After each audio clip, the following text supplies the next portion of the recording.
ভৌতিক ঘটনা শুনতে আমরা সবাই অনেক বেশি পছন্দ করি, কিন্তু এই ভৌতিক ঘটনাটাই যখন আমাদের নিজেদের সাথে ঘটে যায় তখন এটা আমাদেরকে এক ঝাঁক ট্রমা মধ্যে ফেলে যায়।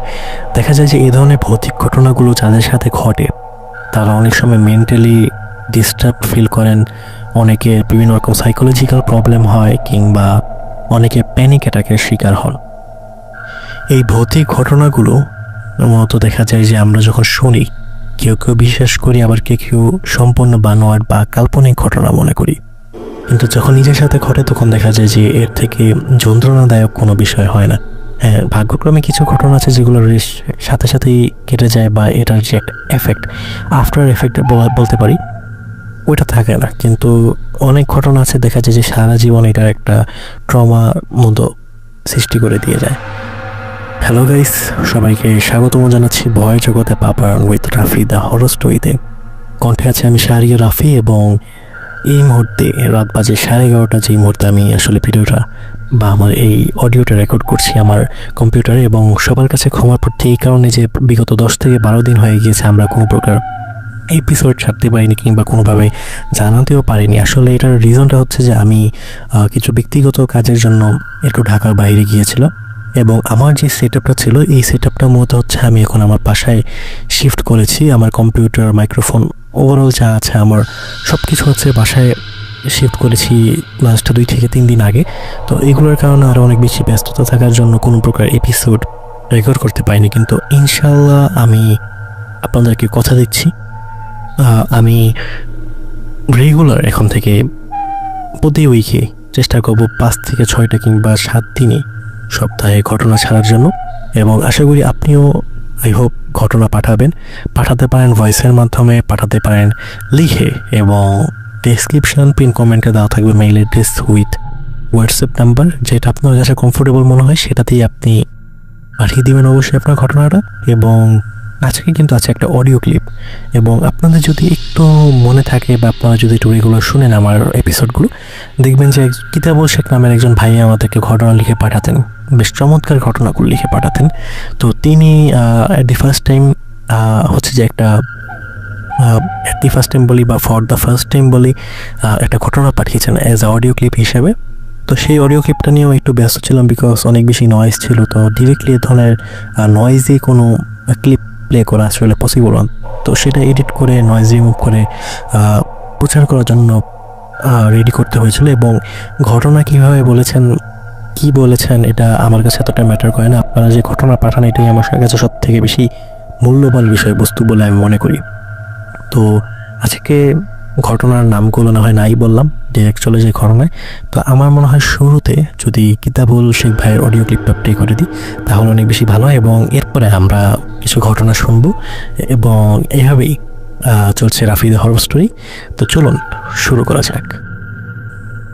আসসালামু আলাইকুম রাফি ভাই, কেমন আছেন? আশা করি ভালো আছেন এবং ভালোর দলে আছেন। এই ঘটনাটি আমাকে আমার দাদা বলেছেন, আর এই মুহূর্তে আপনি অনেক শব্দ হতে শুনতে পাচ্ছেন। আমার একটা বন্ধু আছে, সে এখন বই দেখছে। সো এই জন্য আমি আন্তরিকভাবে দুঃখিত হচ্ছে, আমি এতদিন ধরে ঘটনা পাঠাতে পারিনি, আর কাজের চাপ অফিস, এই জন্য কোনো ঘটনা পাঠাতে পারিনি। এই ঘটনাটা আমার নিজের বড় ভাইয়ের সঙ্গে ঘটা। আমার বড় ভাইয়ের নাম সিদ্ধগোল্লা। তখন এই ঘটনাটা করেছে 2023 সালের আগস্ট মাসের 12 তারিখে। সো ঘটনাটি যখন ঘটে, আমার ভাই তখন একটা মেলা গিয়েছিল, সেই গ্রামের নাম আমি বলছি না, তো আমাদের পরিচয় সবাই জেনে যাবে। তো এখন মেলায় গিয়েছে, বন্ধুরা মিলে গিয়েছে, এখন সবাই মিলে আসে। আর এই যে আমাদের বাড়িটা না, এই একটা মানে আমাদের ওখানে এটাকে চুপ বলে, খুব ভয়ঙ্কর জায়গা সেটা। আর একদিকে আছে সেই হিন্দুদের লাশ পড়ানোর আগে গোসল দেয়, এই পুকুরে গোসল দেয়। তো ওই দিকে একটা আছে, তখন দুটো রাস্তা। তো আমার ভাই যেখানে লাশ গোসল দেয় সেই কোল দিয়ে আসার চিন্তা ভাবনা করে। তো সেইখানে একটা বড় পিটুলি গাছ ছিল। তো পিটুলি গাছের ওপরে আমার ভাই যখন আসছে, সেই পিটুলি গাছের নিচেই তাকায় দেখে একটা সাদা অবয়ব, হাত পাও দেখা যাচ্ছে, কিন্তু সে ছুটে গাছে উঠে পড়লো। তারপর আমার ভাই তো বুঝে যায় যে আজই ভয়ানক কিছু ঘটতে চলেছে।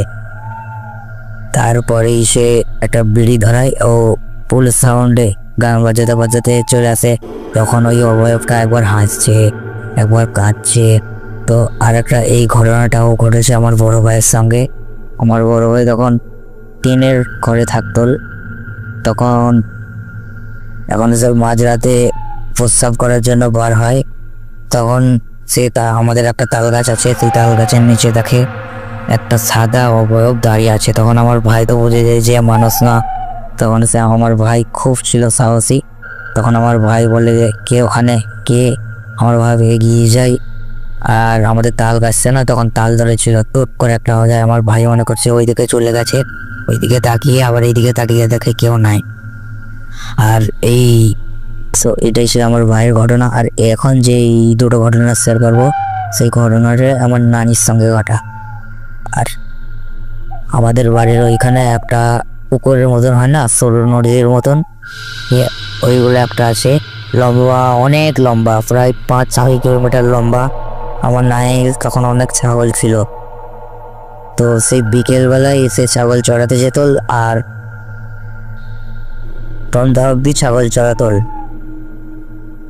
তখন সে একদিন অনেক দেরি করে মাগরিবের আজান দিয়ে দেয়, তখন যেইখানে আমার নানি তখন বসছিল, তখন তার পাশে একটা কবরস্থান ছিল, কবরস্থানের পাশে 3টি সারি সারি তাল গাছ। তখন আমার নানি একটু তাকিয়ে দেখে সেইখানে 3জন সারি সারি বসে আছে। আর তখন আমার নানি খুব ভয় ভয় ছুটে বাড়ি চলে আসে, অজ্ঞান হয়ে যায়। কিন্তু ওই 3টে অবয়ব আমার নানিকে কিন্তু ভয় দেখায়নি। আর এই দুটি ঘটনাটা আমার নানির সঙ্গে। আর ওই জড়িয়ে আর একবার আমার নানি যায় ছাগল চড়াতে, তারপর সে তখন বনে বসেছিল, তখন সে বনের ভেতর থেকে আওয়াজ শুনতে পাই, ঠক ঠক ঠক, এইভাবে 3টি আওয়াজ হলো। তারপরে একসঙ্গে দুটো করে ঠক ঠক ঠক ঠক ঠক ঠক, এইভাবে 3বার, তারপরে একসঙ্গে আবার 3টি করে। তখন আমার নানি খুব ভয় পায়, সে বাড়ি ফিরে আসে, অজ্ঞান হয়ে যায়। তারপরে তার জ্ঞান ফেরে না, তখন যাকে তোকে জ্ঞান ফেরে না হয় সে একবারে হাঁপাতে থাকে, চোখ মুখ বের হয়ে যায়। এটাই ছিল এখন আমার ঘটনা। কালকে আবার ঘটনা পাঠাবো। আসসালামু আলাইকুম। তো ডিয়ার লিসেনার্স, এতক্ষণ আমরা শুনছিলাম কিতাবুল ভাইয়ের পাঠানো অডিও ক্লিপটি, এবং ঘটনাগুলো আসলে হচ্ছে কি, উনি যে অডিও ক্লিপটা আমাদেরকে পাঠিয়েছেন, এটা কোনো স্পেসিফিক কোনো একটা ঘটনা বা এই ফুল টাইমটা কোনো একটা স্পেসিফিক ঘটনার উপরে ছিল না। এগুলো হচ্ছে প্রত্যেকটাই বিচ্ছেদ বিচ্ছেদ কিছু ঘটনা, ছোট ছোট কিছু ঘটনা, যেখানে কিছু হরর বা প্যারানর্মাল অ্যাক্টিভিটিস কানেক্টেড এটার সাথে। তো আশা করি ঘটনাটা আপনাদের কাছে বা অডিও ক্লিপটা ভালো লেগেছে। তো এই মুহূর্তে আমার হাতে একটা ঘটনা রয়েছে, এরকম নয় যে আর কোনো ঘটনা নেই। ঘটনা এই লাস্ট 10-12 দিন যেহেতু আমি কোনো প্রকার এপিসোড করিনি, সেই কারণে মূলত হচ্ছে যে ঘটনা অনেক বেশি জমে গেছে, অনেকগুলোই। প্রায় আমার হাতে রাইট নাও 10-15টারও বেশি ঘটনা আমার হাতে রয়েছে। তো আমি বর্তমানে 1 ঘন্টা বা আধা ঘন্টার যে এপিসোডগুলো রয়েছে সেগুলো খুব কম পরিমাণেরই করছি, কিন্তু আমি আশা করি খুব শীঘ্রই আপনাদের যদি এরকম সাপোর্ট অব্যাহত থাকে, আপনারা যদি সাবস্ক্রাইব করেন, আমার চ্যানেলে যে রিকোয়ারমেন্ট আছে নতুন চ্যানেল হিসেবে, সেটা যদি আমি হিট করতে পারি, ইনশাল্লাহ আমি বড় বড় এপিসোড 1 ঘন্টা 2 ঘন্টার এপিসোডগুলো আপনাদের জন্য নিয়ে আসতে সক্ষম হব। তো এই মুহূর্তে আমার কাছে যেই ঘটনাটি রয়েছে, এই ঘটনাটা হচ্ছে কিছুদিন আগে আমি হচ্ছে যে ঢাকার বাহিরে গিয়েছিলাম, আপনাদেরকে বললাম শুরুর দিকে। তো এটা ছিল আমার একটা সফরে যাওয়ার মতো বলতে পারেন। তো সফর জিনিসটা মূলত হচ্ছে এরকম যে আমরা দেখা যায় যে পারিবারিক জীবনে অনেক বেশি ব্যস্ত হয়ে পড়ি, দেখা যায় যে ঠিকমতো আমরা নামাজ কালাম আদায় করা হয় না, বা ইসলামিক যেই বিষয়গুলো রয়েছে সেগুলো আমরা ঠিকমতো পালন করি না। তো তখন দেখা যায় যে আমরা চিন্তা ভাবনা করি যে আমরা নামাজটা ঠিকমতো কন্টিনিউ করব, তাবলিগ জামাতে যাব, চিল্লাতে যাব।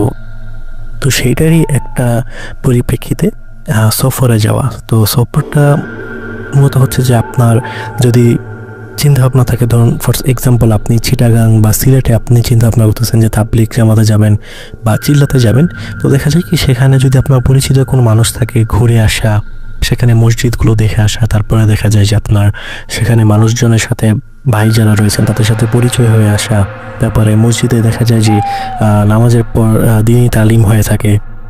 তো এই জিনিসগুলোতে অংশগ্রহণ করা, এতে করে হয় কি যে আপনার যে তাবলিগ বা চিল্লা যেটি বলি না কেন, এগুলো দেওয়ার প্রতি আপনার উৎসাহটা অনেক বেশি বেড়ে যায়। তো এই কারণে আমি 3-4 দিনের একটা সফরে গিয়েছিলাম। ইনশাল্লাহ ইচ্ছা আছে মনের মধ্যে যে খুব শীঘ্রই 3 দিনের একটা তাবলিগে যাব। তো সেখানে যাওয়ার পর যেটা হয় যে এরকম আমরা সন্ধ্যার সময় বসে আমরা হচ্ছে যে গল্প করছিলাম, আমি আমার কাজিন এবং কাজিনের পরিচিত সেই মসজিদের কিছু ভাই ওনারা। তো তখন আমি জিজ্ঞেস করলাম যে আপনারা যে পাবলিকে যান রেগুলার বিভিন্ন জায়গায়, দেশের বাইরে বিভিন্ন জায়গায় আপনাদের আলহামদুলিল্লাহ যাতায়াত করা হয়, তো এরকম কোনো ঘটনা কি ঘটেছে আপনাদের সাথে মসজিদে, বা আপনাদের কাছে মনে হয়েছে যে ঘটনাটা আসলে একটু অদ্ভুত, একটু অস্বাভাবিক? তো তখন একজন ভাই বললেন যে আসলে যখন এ ধরনের তাবলিগ জামাতে যাওয়া হয় বা চিল্লাতে যাওয়া হয়, দেখা যায় কি যে তাবলিগ যেগুলো থাকে 3 দিনের বা 6-7 দিনের, এগুলোতে দেখা যায় কি যে খুব দূরবর্তী কোনো স্থানে যাওয়া হয় না, আশপাশের মসজিদগুলোতেই দেখা যায় যে আপনার অবস্থান করা হয় বা তাবলিগে যাওয়া হয় 3 দিন বা 6 দিনে 7 দিনে। কিন্তু যখন দেখা যায় যে 1 চিল্লা বা 2 চিল্লা 40 দিন, 80 দিন, 120 দিনের জন্য যাওয়া হয়, তখন দেখা যায় যে মোটামুটি বাংলাদেশের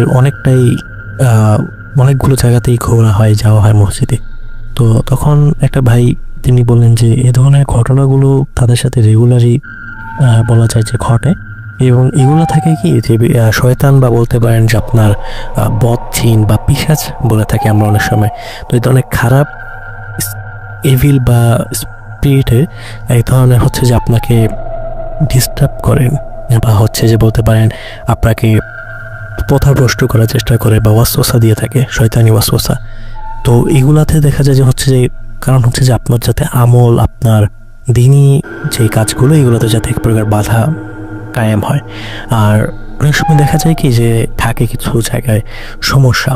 তো তখন এরকম এক ভাই বললেন যে একবার এরকম তারা হচ্ছে চিল্লাতে গিয়েছিলেন, এটা হচ্ছে আপনার বরিশালে তারা হচ্ছে যান, এবং জায়গার নামটা আমাকে তিনি ইভেন বলেছিলেন, বাট আমার এখন এক্স্যাক্টলি আসলে খেয়াল আসে না। আমার একটা প্রবলেম কি যে আমি একটা মানুষের নাম শুনলে বা জায়গার নাম এ ধরনের কোনো কিছু যদি শুনি, তাহলে একবার দুইবার শুনে আমি মনে রাখতে পারি না। সো জায়গার নামটা আমার ঠিক এই মুহূর্তে খেয়াল আসছে না, বাট ওনার ভাষ্য মতে বরিশালের খুবই ভিতরে গ্রাম সাইডে একটা মসজিদে তারা গিয়েছিলেন, এবং সেখানে সম্ভবত তারা 10 থেকে 15 দিনের মতো থাকার ওনাদের কথা ছিল। মানে চিল্লাতে দেখা যায় কি যে এক মসজিদেই 40 দিন বা 80 দিন কেউ থাকে না, মানে এই 40 দিন, 80 দিন বা 120 দিন যে কয়দিনই দিনের জন্য যায়, দিনগুলো ভাগ করে করে তারা একটা টিম থাকেন, ওনার আমির সাহেব বা ওনাদের সাথে হচ্ছে যে বিভিন্ন মসজিদে ট্রান্সফার হন।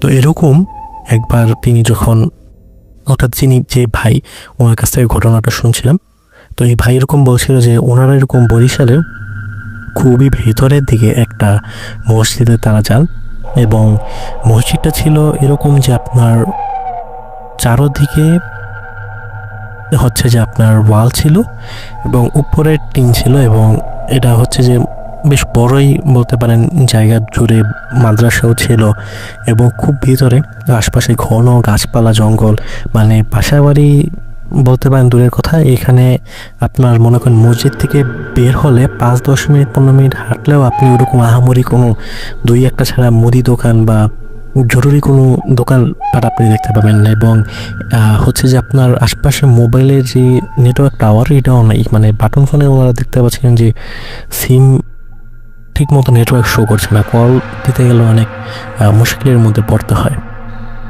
তো এরকম একটা জায়গায় যাওয়ার পরে তারা হচ্ছে যে আপনার 1 দিন যায়, 2 দিন যায়, 3 দিন যায়, এরকম থাকতে শুরু করেন।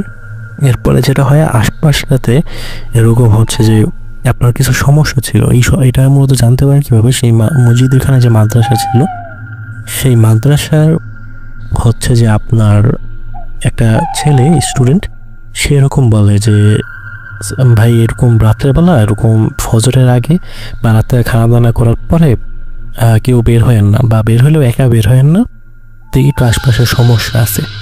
তো এরপরে যেটা হয় এরকম রাত্রেবেলা হচ্ছে যে ভাই ঘটনা বলছেন ওনারা খানাপিনা করেন। তো এরপরে যেটা হয় যখন ঘুমাতে যায় ওনাদের হচ্ছে দুইটা ভাইয়ের মানে ঠিকমতো ঘুম আসছিল না। হ্যাঁ, ঘুম আসছিল না রাত্রে। এরকম মানে এপাশ ওপাশ হতে হতে রাত বেজে যায় প্রায় আপনার 12টা-1টা এরকম সময় হয়ে যায়। তো যে ভাইয়ের ঘটনাটা এটা, উনি তখন একটু চিন্তা ভাবনা করলেন কি মানে খাওয়া দাওয়া একটু আলহামদুলিল্লাহ ভালোই নাকি হয়েছিল, ভালো খানাপিনার আয়োজন করা হয়েছিল তাবলিগে। তো উনি তখন চিন্তা করলেন যে আচ্ছা এক কাজ করি, ওনার আবার একটু হচ্ছে যে ওয়াশরুমের চাপটা দিচ্ছিল। তো উনি চিন্তা করলেন যে এক কাজ করি, বাইরে থেকে সামনের বড় রাস্তার থেকে হেঁটে আসি, একটু হাঁটাহাঁটি করে তারপর হচ্ছে যে ওয়াশরুমটা সেরে ঘুম আসলে ঘুমিয়ে যাব। তো পরে যেটা হয়, উনি এরকম বাইরে যান হাঁটতে। তো ওদিন রাতটা ছিল হচ্ছে যে আপনার চাঁদ, মানে কি বলবো, একটা সুন্দর একটা চাঁদ উঠেছিল, এরকম একটা রাত ছিল। ওয়ার্ডটা আসলে আমার মানে পেটে আছে মুখে আসছে না এরকম। তো বেশ ভালোই হচ্ছে যে আপনার রাস্তায় আলো ছিল। হ্যাঁ, এরকম না যে অর্ধেক চাঁদ বা একটু মেঘে ঢেকে গেছে, এরকম না, তো একদম স্পষ্ট আকাশ, পরিষ্কার, বেশ ভালোই আলোকিত আশপাশটা। তো ভাই যিনি, উনি হচ্ছে যে বের হন হাঁটতে। তো ওনার কাছে তখন হচ্ছে যে আশপাশের পরিবেশটা না খুব ভালো লাগছিল। মানে ওনার কাছে মনে হচ্ছিল যে উনি যখন বাইরে বের হয়েছেন, আশপাশের গাছপালার বাতাসে ওনার বেশ কমফোর্টেবল লাগতেছে, খুব আরাম লাগতেছে, ঠান্ডা লাগতেছে, এরকম একটা ইয়ে। তখন তিনি ভাবলেন যে একটু হাঁটাহাঁটি করি। তো তিনি যখন হাঁটতেছিলেন, মানে আশপাশে বাড়িঘরের সংখ্যা খুবই কম। মানে কি বলবো, যদি মানে বলি যে আশপাশে কয়েক মিটারের মধ্যে হাতে গোনা হয়তো 3-4টা বাড়ি হবে, এরকম একটা অবস্থা, খুবই ভিতরে, গ্রামের ভিতরে সাইডের মসজিদ। তো পরে যেটা হয়, উনি এরকম যখন হাঁটাহাঁটি করছিলেন, উনি দেখলেন যে রাস্তার থেকে একটু দূরে, মানে মসজিদটা তিনি কিন্তু পার করে আসছেন হাঁটতে হাঁটতে, দেখলেন যে রাস্তার মধ্যে আশপাশে হচ্ছে দুই সাইডে, এক সাইডে হলো ধান ক্ষেত, আর এক সাইডে মনে করেন হচ্ছে যে আপনার গেছে, রাস্তা গেছে, এরকম মাঝখানে রাস্তাটা। তো তিনি দেখলেন যে ওনার থেকে একটু দূরে হবে যে বেশ বিশাল বড় একটা আম গাছ। তো এই আম গাছের নিচে উনি দেখলেন যে একটা ছোট বাচ্চা আকৃতির কিছু একটা দৌড় দিয়ে মানে দৌড়াদৌড়ি করতেছে এরকম। তখন তিনি হইল যে একটু অবাক হইলেন যে আরে এত রাত হয়ে গেছে, 1:30+ বাজে, এত ছোট বাচ্চা এখন এই সময় রাস্তা দিয়ে হাঁটাহাঁটি করছে। তো উনি একটু কৌতূহলবশত একটু আগায় যান, ভাবলেন যে হয়তো সামনে মানুষজন আছে বা কিছু। তো উনি যখন আম গাছটার কাছে গেলেন, উনি আর কোনো কিছু দেখতে পেলেন না। তখন তিনি ভাবলেন যে হয়তো বাসায় ঢুকে গেছে বা হয়তো ভুলভাল, মানে ওনার কাছে ভুল মনে হইতেছিল না। উনি এতটা স্পষ্ট দেখছেন, মানে কোনো একটা আকৃতি উনি দেখছেন স্পষ্টভাবে। তো তিনি যখন এরকম হাঁটাহাঁটি করেন, হাঁটাহাঁটি করে হয়েছে যে উনি যখন ওয়াশরুমে যান, তো ওয়াশরুমের কাজটা তিনি যখন সারতেছিলেন, ওনার কাছে হঠাৎ করে মনে হলো কি যে ওনার যে মানে ওয়াশরুমে যে দরজাটা ছিল, এগুলো ছিল আপনার হচ্ছে যে আপনার স্টিলের যে দরজাগুলো বা লোহার দরজাগুলো, ওগুলো ছিল আর কি, যেরকমটা আপনারা হয়তো অনেকে দেখছেন। তো দরজাটার মধ্যে ওনার কাছে মনে হলো যে এরকম নক করছে কেউ 2-3টা টোকা দিছে।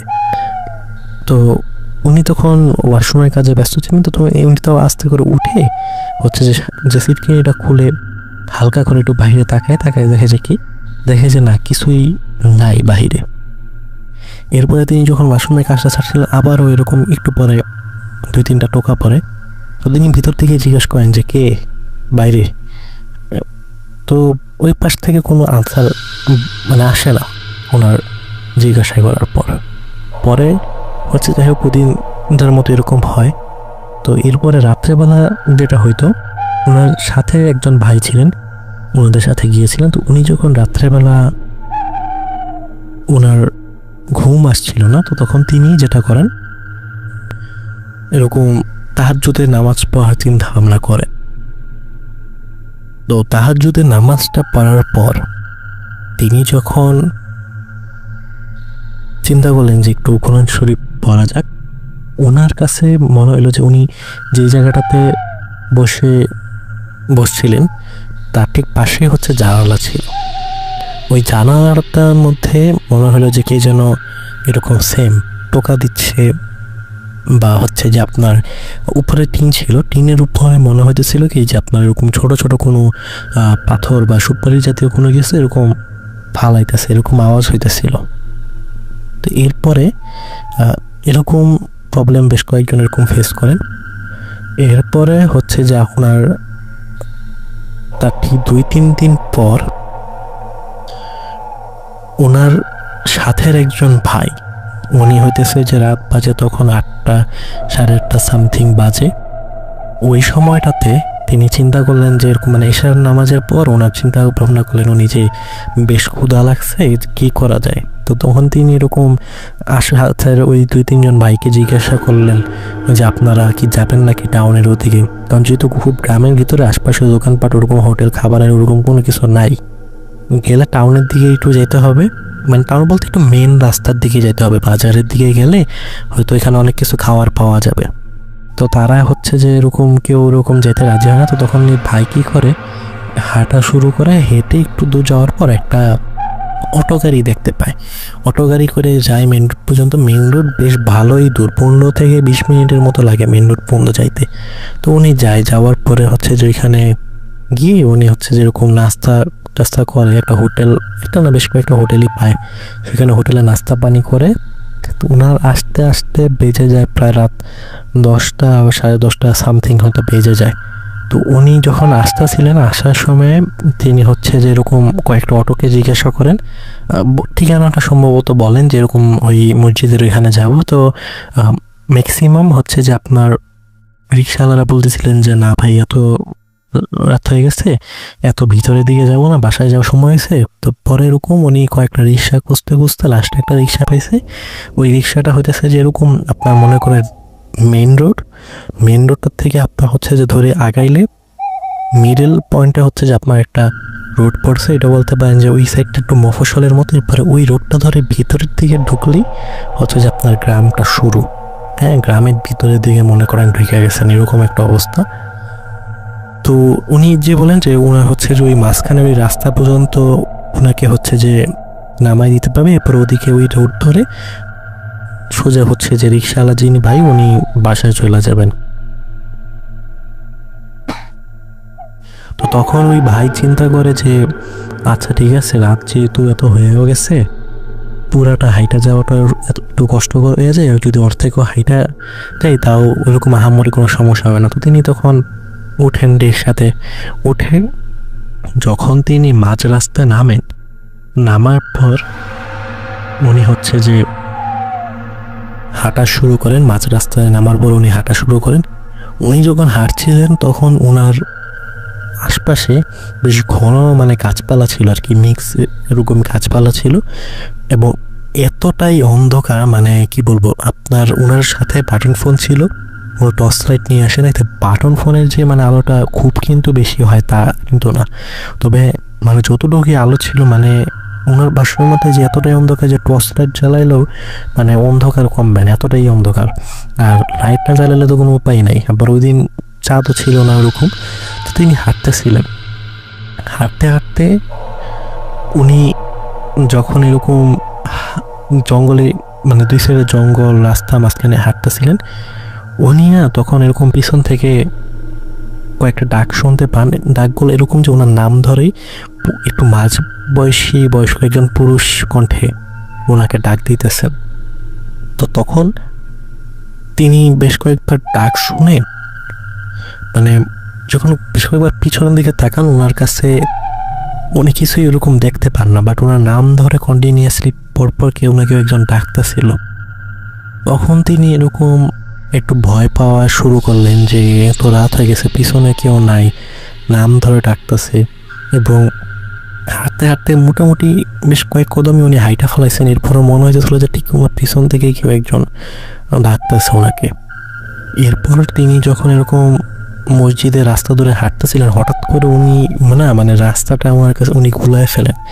রাস্তা কিন্তু এরকম না যে বেশ কয়েকটা মোড় বা কয়েকটা আপনার পাড়ি দিতে হবে, রাস্তা একবারে সোজা। কিন্তু কেন জানি ওনার কাছে মনে হইতেছিল যে উনি ভুল রাস্তায় আছেন, বাট উনি যে রাস্তাটি দিয়ে আসছেন ওটা সেম রাস্তা না।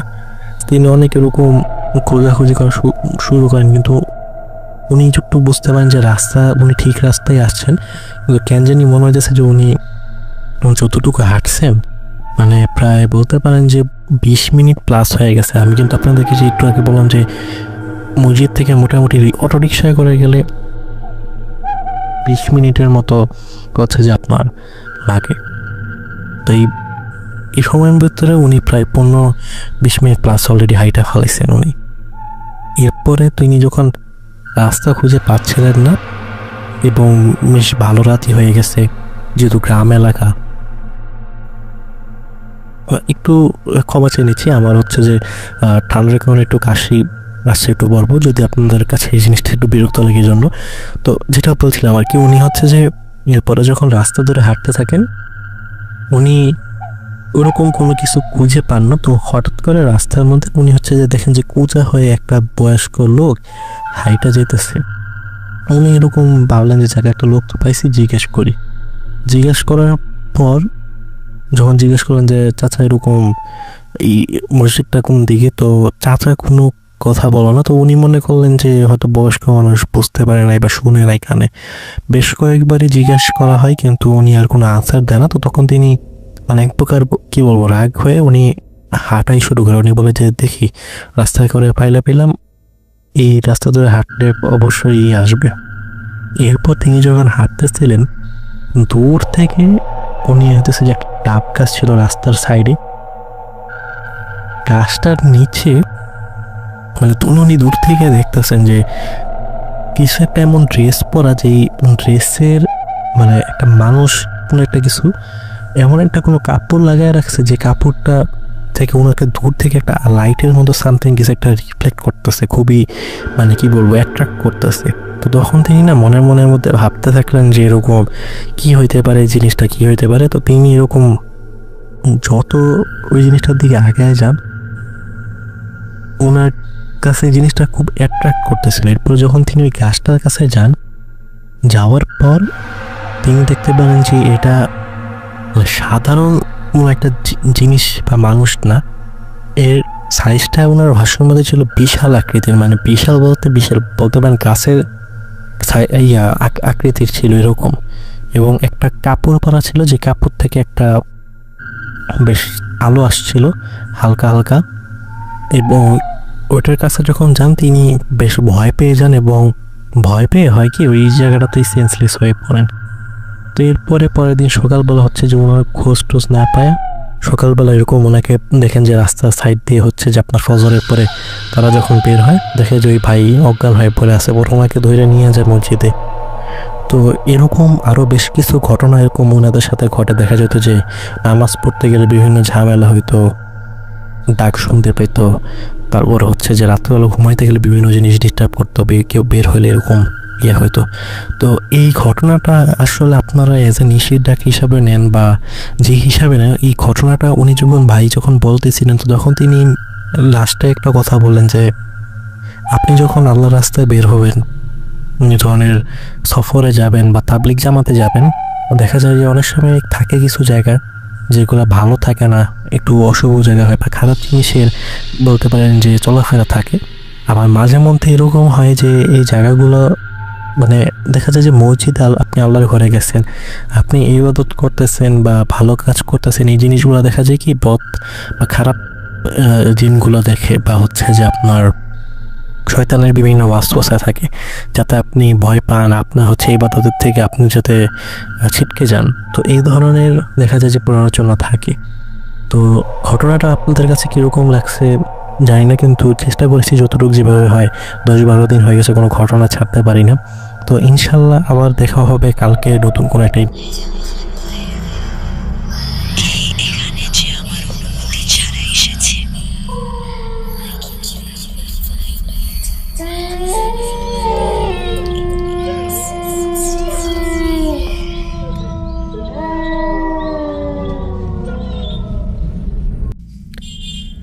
আসসালামু আলাইকুম সবাইকে। আশা করি ইন্টারনেটের থ্রু দেশ এবং দেশের বাইরে থেকে যেই শুনছেন না কেন সবাই ভালো আছেন এবং সুস্থ আছেন, এবং আমি শাহরিয়ার রাফি আছি আপনাদের সাথে, এবং সবসময় প্রার্থনা করি আপনারা নিরাপদে থাকেন, সুস্থ থাকেন।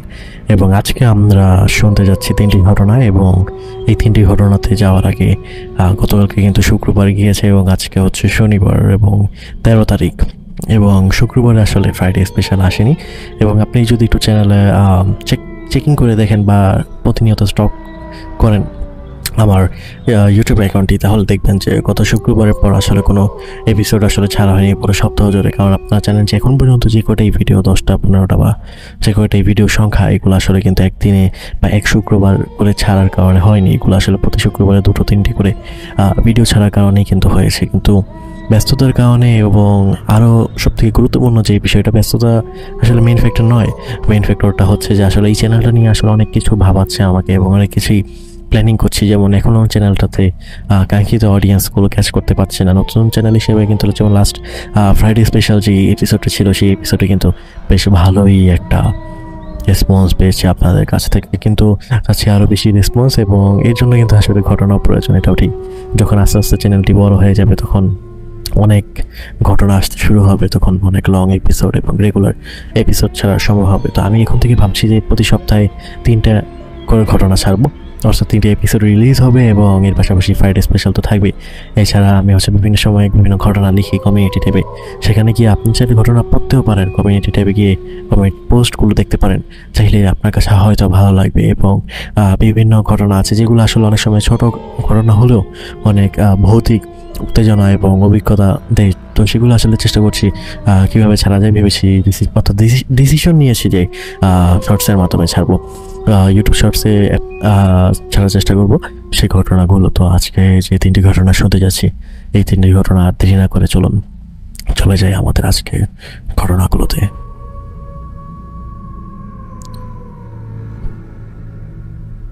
প্রথম যে ঘটনাটা, প্রথম এই ঘটনাটা আসলে আমার ব্যক্তিগত একটা শোনা একটি ঘটনা, এবং আমার ঘটনা দিয়ে তাহলে শুরু করছে, এবং এরপরে চলে যাবো আমাদের দর্শকের ঘটনাতে।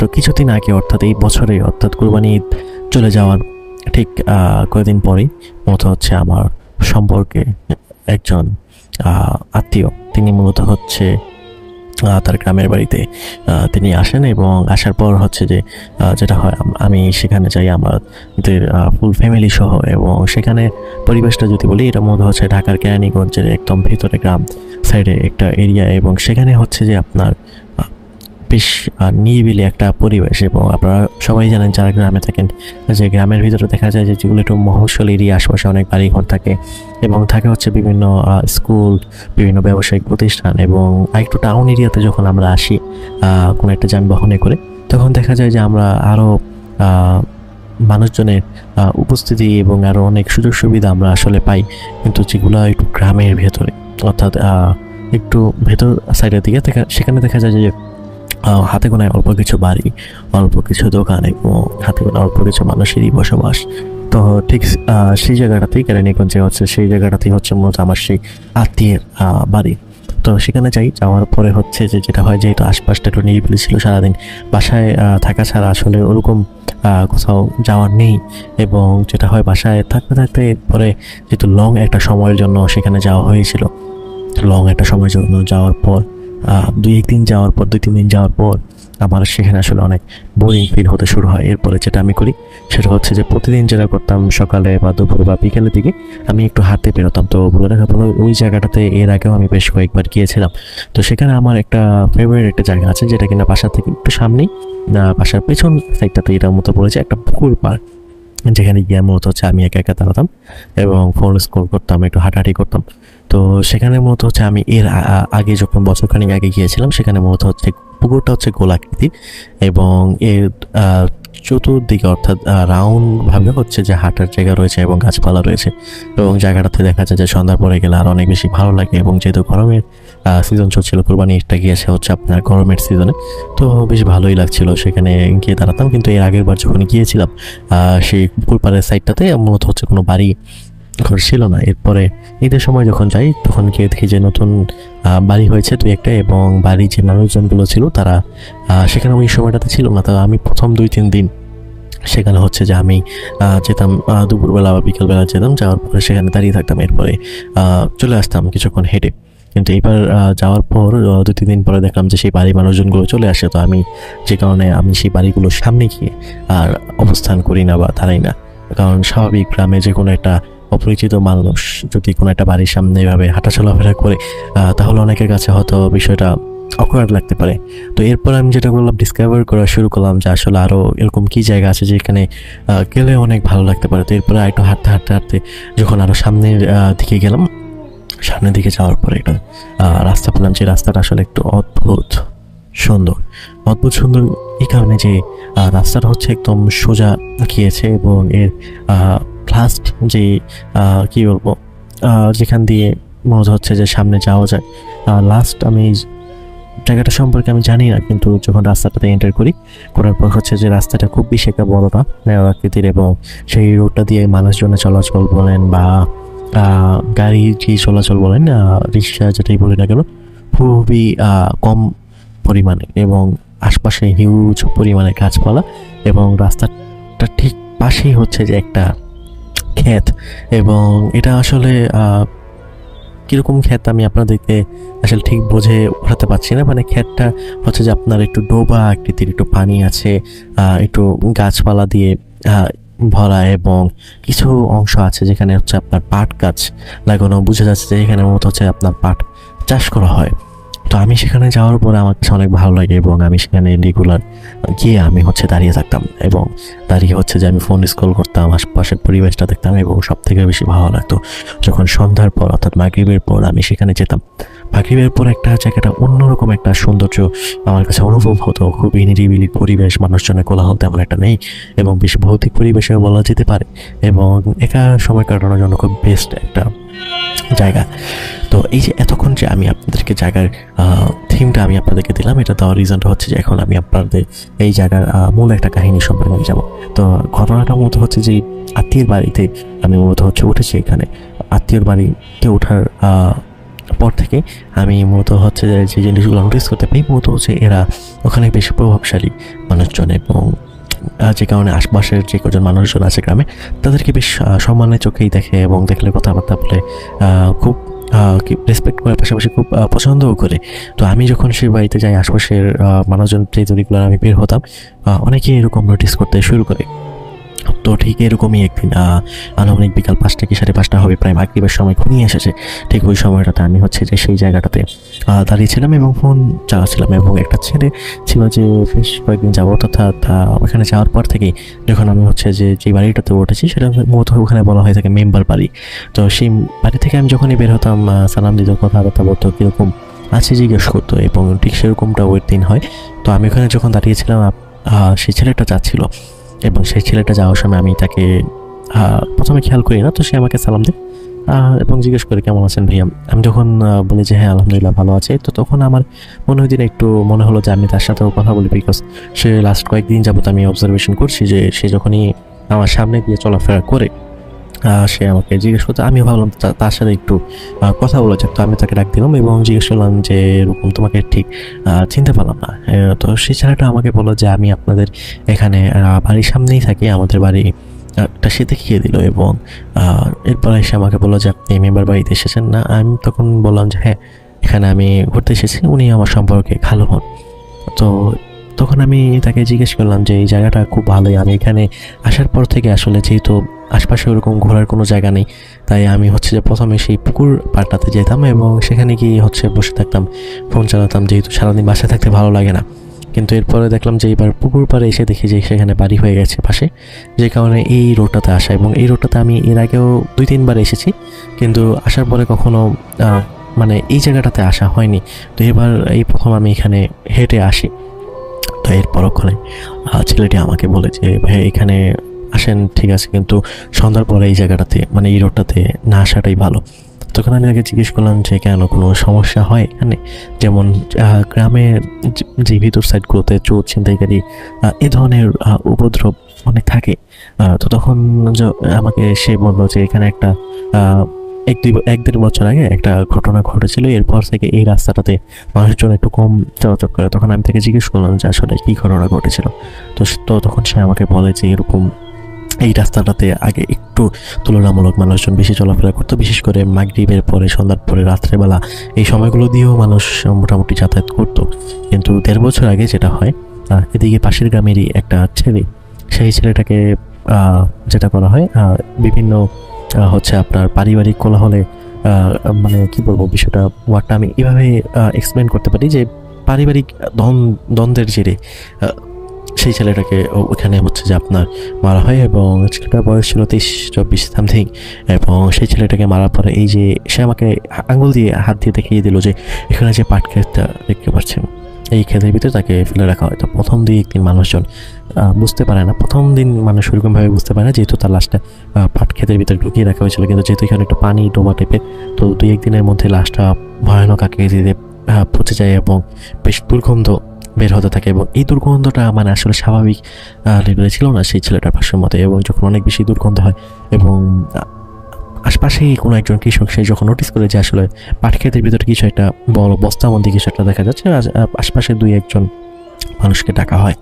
এবং ডাকার পর যেটা হয় এরকম, সেই লাশটাকে বের করা হয়, পুলিশ আসে। এবং পুলিশ আসার পরে যেটা হয়, সেখানে একটা অ্যাম্বুলেন্স চালক ভাই ছিলেন, যে এরকম বিভিন্ন লাশ, তারপরে হচ্ছে রোগী, এদেরকে পেশেন্টদেরকে আনানো করতো, ঢাকায় নিয়ে যেত, বিভিন্ন স্থানে নিয়ে যেত। তো এরপরে সেই ভাইয়ের ঘটনাটা বলল যে সে যখন এরকম আসে রাত্রেবেলা আনুমানিক 9টা 9:30টার দিকে, আসার পরে সেই লাশটাকে হচ্ছে তোলা হয় এবং তুলে সেটা হচ্ছে মর্গে নিয়ে যাওয়া হবে এবং সেটা একটা পোস্টমর্টম করা হবে। এবং পাশের যেহেতু গ্রামের ছেলে ছিল, তার মা বাবাকেও ফোন করা হয় লাশটা রিসিভ করার জন্য। পোস্টমর্টম করার পর যখন লাশটা ওঠানো হয়, তখন সেই ভাইটাকে বলা হয় এই লাশটা হচ্ছে মাদারীপুর দিয়ে আসছে, কারণ তাদের গ্রামের বাড়ি ছিল হচ্ছে মাদারীপুর, বাট তারা সেখানে কেরানীগঞ্জেই থাকতো বেশ অনেক বছর যাবত। তো লাশটা দাফন করার জন্য যখন অ্যাম্বুলেন্সে ওঠানো হয়, অ্যাম্বুলেন্সে ওঠানোর পরে সেই ভাইটার সাথে ছিল হচ্ছে তার হেল্পার, এবং তারা যখন ট্রাভেল করা শুরু করে এবং অ্যাম্বুলেন্সের ঠিক ড্রাইভার সিটের পিছনে কোনো প্রকার পার্টিশন দেওয়া থাকে না, তো যে কারণে হয় তার যে মা বাবা বা লাশের সাথে কোনো আত্মীয় স্বজন, কোনো লোকজন যেতে রাজি হচ্ছিল না, বিকজ বিশাল পরিমাণের দুর্গন্ধ বের হচ্ছিল। যেহেতু 2-1 দিন যাবত, 2-3 দিন যাবত লাশটা সেই পাটক্ষেতের ভিতরে পড়ে রয়েছে। তো এরপরে ড্রাইভার ভাই যিনি ছিলেন, সে হচ্ছে তার হেল্পারকে নিয়ে গাড়ি চালানো শুরু করেন। কিন্তু একটু গাড়িটা চালানোর পরে তারা আর গাড়ি চালাতে পারছিল না দুর্গন্ধের কারণে। এরপরে যেটা করে, তারা হচ্ছে যে এরকম একটা গামছার মধ্যে তারা পাউডার দিয়ে হচ্ছে যে মুখে পেতে তারা হচ্ছে যে আবারও এরকম ট্রাভেল করা শুরু করে। এবং তারা যখন গাড়ি চালাচ্ছিল, হঠাৎ করে যেটা হয়, সেই লাশটা এরকম উঠে বসে যায় তাদের ড্রাইভিং সিটের পিছনে এবং তারা বেশ ভয় পেয়ে ওঠে। এরপরে তারা হচ্ছে গামছা দিয়ে বেশ শক্ত করে গাড়িটার যেই স্ট্রেচার ছিল বা যেটাই ছিল সেটা সেটাতে হচ্ছে লাশটাকে বাঁধে। এরপরে তারা যখন আইটু ট্রাভেল করা শুরু করে, তাদের কাছে মনে হচ্ছিল যে গাড়িটা প্রচণ্ড পরিমাণে ভার হয়ে গেছে, অথবা গাড়িটা এত পরিমাণ ভার হয়ে গেছে যে ভারের কারণে গাড়িটা তাদের যে কাঙ্ক্ষিত স্পিডটা ছিল সেই স্পিডে তারা তুলতে পারছে না গাড়িটাকে, কারণ তাদের খুব দ্রুত লাশটা হ্যান্ডওভার করতে হবে। তো এরপরে যেটা হয়, তারা এরকম আবারও যখন পিছনের দিকে তাকায়, দেখে যে লাশটা যে গামছা দিয়ে পেঁচানো ছিল সেই গামছাটা খুলে হচ্ছে লাশটা সাইডে পড়ে গিয়েছে। এর ফলে তারা যেটা করে, আবার বের হয়ে উঠিয়ে লাশটা স্ট্রেচারের উপরে রাখে ড্রাইভার এবং হেল্পার সহ। এরপরে তারা বেশ দূর যায় এবং দূর যাওয়ার পরে তারা হচ্ছে যে এরকম চা পানি খেতে থাকে একটু রেস্ট নেওয়ার জন্য, যেহেতু রাত হয়ে গেছিল বেশ। এরপরে যেটা হয়, তারা হচ্ছে যে আবার যখন এরকম গাড়ি ড্রাইভ করা শুরু করে, এরপরে ড্রাইভ করতে করতে তারা হচ্ছে যে যখন একটা কাঙ্ক্ষিত জায়গায় গিয়ে তারা পৌঁছায়, এরপরে হঠাৎ করে যেটা হয়, গাড়ির পিছনে যে ব্যাগডালা বা ব্যাগডোর যেটাই বলি না কেন, সেটা অটোমেটিক খুলে যায়। এবং এটার কারণে যেটা হয়, ড্রাইভার প্রচণ্ড পরিমাণে ভয় পায়, যে কারণে পিছনে যে ব্যাগ ডোরটা ছিল সেটা সম্পূর্ণ লক ছিল এবং গাড়িটা ছিল রানিং অবস্থায়, এবং সেই অবস্থায় দরজাটা খুলে যায় এবং লাশের স্ট্রেচার থেকে অর্ধেক বের হয়ে যায়। এরপরে তারা অনেক এরকম ঝামেলার মধ্যে দিয়ে যেতে থাকে এবং অবশেষে তারা তাদের যে কাঙ্ক্ষিত লোকেশনটা ছিল সেখানে গিয়ে তারা লাশটা হ্যান্ড ওভার করে আসে। এরপর থেকে আসার পর থেকেই এখানে এই রোডটা দিয়ে সন্ধ্যার পরে যেই যেত মহিলা বা বাচ্চারা, তারা এরকম বিভিন্ন ভৌতিক দৃশ্য তারা হচ্ছে যে পাটক্ষেতের মধ্যে দেখতে পেত। এবং অনেকের উপরে নাকি এরকম ছেলেটার ভাষ্য মতে বলা হয় যে এরকম অনেকের উপরে এই ধরনের ভয়ঙ্কর অনেক জিনিস আসর করে, বা তারা হচ্ছে বিভিন্ন ভৌতিক অভিজ্ঞতার সম্মুখীন হয়। যে কারণে যেটা হয়, মাগরিবের পর থেকে বা বিকাল সন্ধ্যার পর থেকে এই রাস্তাটা তারা সহজে প্রয়োজন ছাড়া ব্যবহার করে না। তো ছেলেটা সে আমাকে বলে যে এরকম আপনি এখানে ভর দুপুরবেলা এবং হচ্ছে সন্ধ্যার পর এই জায়গাটাতে আপনার না আসাটাই ভালো, যেহেতু আপনি একা এই জায়গাটাতে আসেন, কারণ এই জায়গাটাতে এই লাশটা পাওয়ার পর থেকে এরকম বিভিন্ন রকম সমস্যা হতে থাকে। তো এটা ছিল আমার প্রথম ঘটনাটা, এবং প্রথম ঘটনাটা আসলে আমি যখন শুনি তখন আমার কাছেও বেশ ভয় লাগতে থাকে। এরপর থেকে আমি যেটা করি, সেখানে যে করে দিয়েছিলাম প্রায় 1 সপ্তাহ মতো আমি সেই জায়গাটাতে ছিলাম, স্টে করেছিলাম। এবং স্টে করার পর আমি যখনই বের হতাম, আমি আসলে সকালের দিকে এবং ভর দুপুরবেলা যেতাম, বাট বিকালের পরে সন্ধ্যার দিকে যখন একটু অন্ধকার হয়ে আসতো, মাগরিবের সময় ঘনিয়ে আসতো, বা রাত্রেবেলা আমি সেই জায়গাটাতে একদমই যেতাম না। তো এটা ছিল আমার প্রথম ঘটনা, এবং আমি সামান্য কয়েক সেকেন্ডের একটা ব্রেক নিয়ে আমি চলে যাচ্ছি আমার দ্বিতীয় ঘটনাটিতে।